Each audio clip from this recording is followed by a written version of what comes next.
신천지에서는 14만 4천 명, 자기들이 말하는 14만 4천 명, 자기들이 말하는 알곡이겠죠. 그들은 영생불사한다, 죽지 않는다 라고 주장합니다. 그렇게 밖에 주장할 수 없는 게 예수님의 재림을 부정하고 지금 요한계시록의 환상이 신천지를 통해서 성취되는 시기, 구원과 영생이 주어지는 시기로 보기 때문에 자기들은 영생불사한다라고 주장합니다.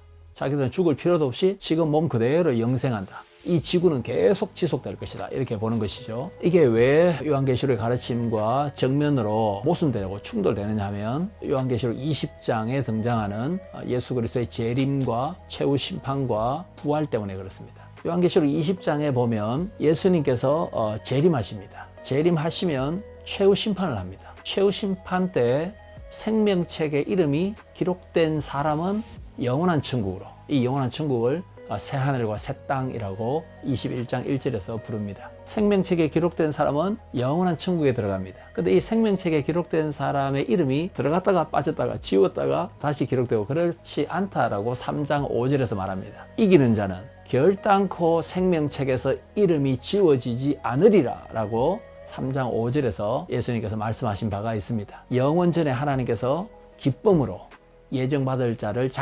예정하셨죠. 선택하셨죠. 이 선택은 취소되거나 무효화될 수가 없는 견고한 우리의 구원의 근거가 된다라고 말합니다. 예수님 재림하시면 최후 심판이 있는데 그러면 영원한 불구덩이 지옥에 들어갈 사람들도 있습니다. 그들은 생명책에 이름이 기록되어 있지 않을 뿐만 아니라 복음을 들을 수 있는 기회가 있었음에도 불구하고 복음을 거부했던, 그러니까 자기가 구원의 기회를 박차버렸던 사람들, 그리고 더 나아가서 교회를 박해하고 주님을 대적했던 이 악한 사람들은 영원한 지옥 형벌에 들어갈 것입니다. 요한계시록에서는 지옥을 유황불못이라고 부릅니다. 유황불못 하면은 우리가 금방 떠오를 수 있는 것이 창세기 19장에 소돔 고모라에 임했던 불심판, 그 불심판보다도 더 영원하고 철저하고 완전한 영원한 지옥 형벌을 요한계시록 20장에서 설명하고 있습니다. 그래서 마지막으로 그 불못에 들어갈 악한 존재를 마귀라고 부릅니다. 그러면 요한계시록에서 영원한 천국, 영원한 지옥을 분명히 말하는데, 그러면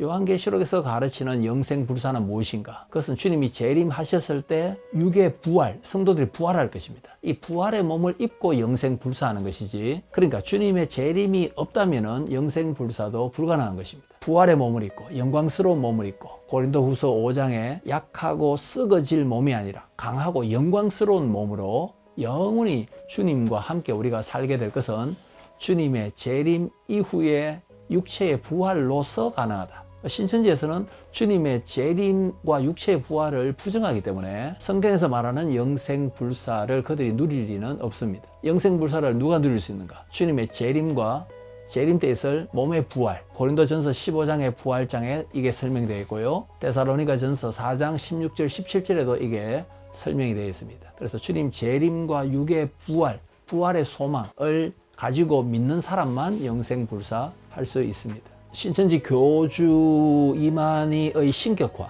본인이 보혜사, 본인이 이제 성령의 위치까지 올라가 버리죠. 본인이 이제 참목자, 이긴 자, 본인이 예수님, 성령님의 자리까지 올라가 버리니까 자기를 따르고 믿는 사람들에게 자기가 지금 신격화되어 있기 때문에 영생을 줄 수 있다라고 주장할 수밖에 없지 않겠습니까? 그래서 이제 영생불사를 신천지에서 주장하는 것은 그 앞에 무슨 작업이 있었냐면은 교주의 신격화 작업이 있었기 때문에 필연적으로 연결고리가 신격화와 영생불사 이렇게 될 수밖에 없겠죠. 근데 지금 이만희 씨가 한국 나이로 한 90세 정도 됩니다. 분명히 한 번 죽는 것은 사람에게 정해져 있기 때문에 육체적으로 분명히 죽을 것인데 왜 이렇게 좀 무리수를 두는 것처럼 영생불사한다고 하는가? 이단들의 특징은 교주를 신격화하고 어떻게 됐든지 교주가 자기를 다른 사람들 좀 이용하는 측면이 아니겠습니까? 그래서 자기는 교주로서 부귀영화를 다 누리고 죽어도 상관이 없다. 내가 현 세대에서 부귀영화 권력을 나만 누려도 된다라는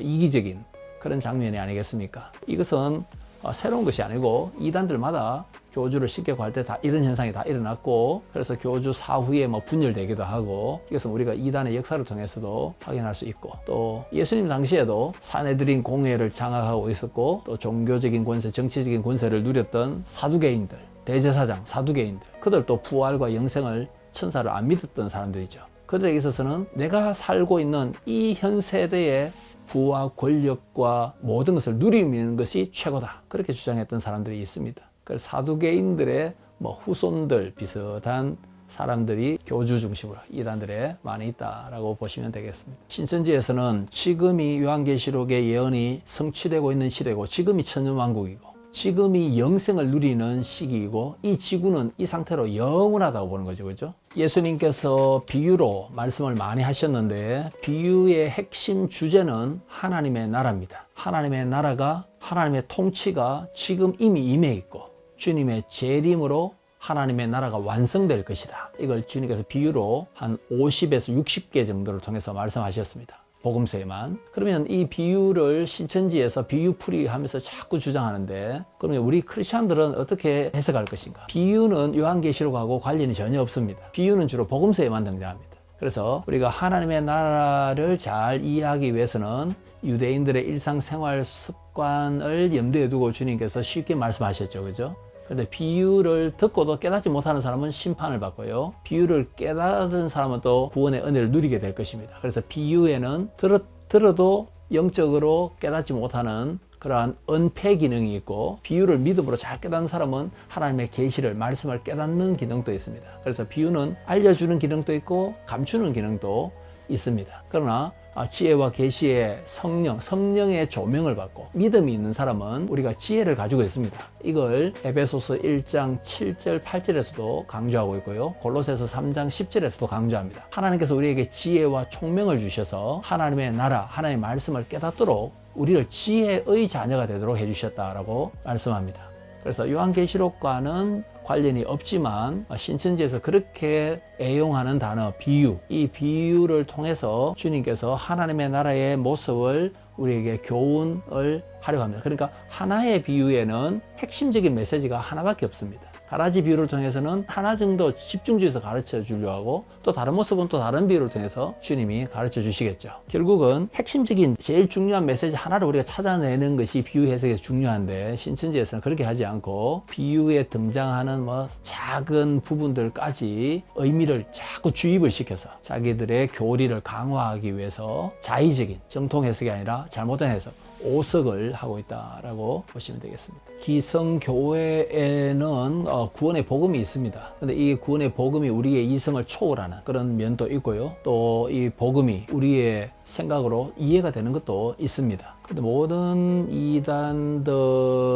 특징은 좀 말이 좀 안 되는 자기만의 교리가 분명히 있습니다. 그걸 기성교회인들이 볼 때는 참 납득하기 힘든 아주 초등학문 비슷한 말이 되지 않는 것이 많이 있습니다. 어떻게 이런 황당한 교리를 믿을 수 있는가, 이런 의구심이 우리에게 있습니다. 제가 볼 때는 그렇다면 왜 대학생들, 이성을 강조하는 이 대학생들, 지성인들이 여기에 들어갈까? 사회 지도층들, 박사학위 소지자도 여기 이단에 빠지는 것을 볼 수 있습니다. 제가 볼 때는 그들이 이 교리가 합리적이냐 합리적이 아니냐 그걸 따지기 전에 이단이 제공하는 그 안락함, 그들의 네트워크, 그들 속에 들어감으로 기성교회에서 누리지 못한 어떤 보상심리, 그러니까 이게 말이 되느냐 안 되느냐 그거에 중요한 것이 아니라 그들 속에 들어가서 자기의 존재감을 더, 자존감을 더 높이고 끈끈한 그런 공동체적인 그들만의 연대감, 여기에 빠져 있다 보니까 비이성적인 말이 되지 않는 이것조차도 받아들이는 것이 아니겠나 싶습니다.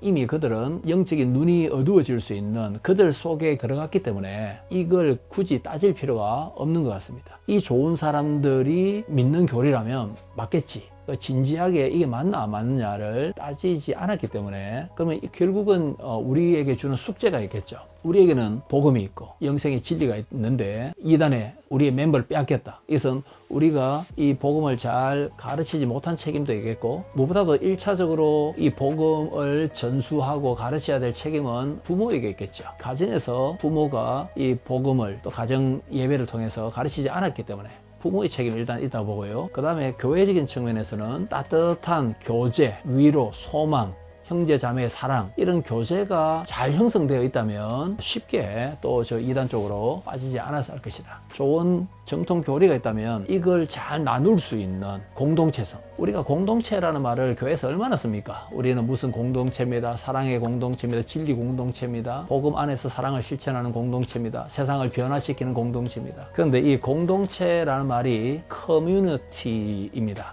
이 커뮤니티가 라틴어에서 온 말인데요. 콤과 뮤누스의 합성어입니다. 콤은 함께라는 뜻이고 무누스라는 말은 선물이라는 뜻입니다. 우리가 정말로 교회가 서로서로에게 선물과 같은 존재, 함께 울고 함께 웃고 동고동락하는, 내가 남에게 선물 같은 존재, 남이 또 나에게 선물 같은 존재, 함께 선물 같은 존재, 서로서로 복음 안에서 사랑하고 세워주는 이 성도의 아름다운 교제가 있다면, 사도신경에서 우리가 고백하듯이 성도가 서로 교통하는 것을 미사옵고, 정말로 이 교제가 교회 안에서 그리고 지역교회 안에서 연대를 통해서 이루어진다면, 서로서로 교회가 서로에게 선물이 되어준다면 이단에 넘어가는 경향이 없지 않을까, 많이 예방하지 않을까. 베드로 후서 1장 5에서 7절이 굉장히 중요하다고 생각합니다. 베드로 후서가 기록될 때, 특별히 베드로 후서 3장에 보면 무슨 내용이 있냐면, 예수 그리스도의 재림을 부정하는 이단들이 활동할 때 베드로 후서가 기록되었습니다. 그때가 AD 한 64년경입니다. 베드로가 순교하기 직전이죠. 신천지도 예수님의 재림을 믿지 않습니다. 마찬가지로 베드로 당시에도 재림을 부정하는 이단들이 있을 때 베드로가 뭐라고 말하냐면, 이단에 대응하고 베드로 후서 1장 11절에 영원한 예수 그리스도의 나라에 넉넉히 들어가는 비결책을 제시합니다. 이단을 대항할 뿐만 아니라, 어떤 이단입니까? 주님의 재림을 부정하는 이단, 그리고 복음을 따라서 살다가 영원한 천국에 겨우 들어가는 것이 아니라 넉넉하게 들어갈 수 있는 비법을 제시하는데, 그게 베드로후서 1장 5, 6, 7절입니다. 거기 보면 하나님의 신성한 성품에 참여하라 이렇게 되어 있습니다. 하나님을 닮아가라 이렇게 되어 있습니다. 거기에서 베드로가 제시하는 성품이 한 8가지 등장합니다. 거기 뭐가 등장하냐면은 믿음으로 시작해서 사랑으로 끝납니다. 사랑, 그 중간에 뭐가 있냐면은 지식도 들어갑니다. 그래서 우리가 하나님 주신 거룩한 지혜와 통찰력, 지식을 깨닫고 하나님을 신뢰 믿고 하나님을 사랑하는 것, 하나님을 닮아가는 훈련이 되어 있으면 이단에 빠질 수가 없다. 거꾸로 말하면 왜 20대 이 대학생 지성인들이 이단에 빠졌는가? 베드로 후서 1장 5절 이하에 비추어 보면은 답은 간단합니다. 그들이 주 예수 그리스도를 닮아가는데 실제적으로 힘을 쓰지 않았기 때문에, 신실함, 사랑, 인내, 경건, 지식 이런 훈련이 안 되어 있었기 때문입니다. 근데 이 훈련을 어디서부터 해야 되느냐? 교회에서 하는 것이 아니라 저는 가정에서 해야 된다. 결국은 이 가정에서 어릴 때부터 자녀들을 주님을 닮아가는 모습을 부모들이 보여주고 훈련을 안 했기 때문에 안타깝지만은 그 쓴 결과를 지금 맛보고 있지 않나 이렇게 생각합니다.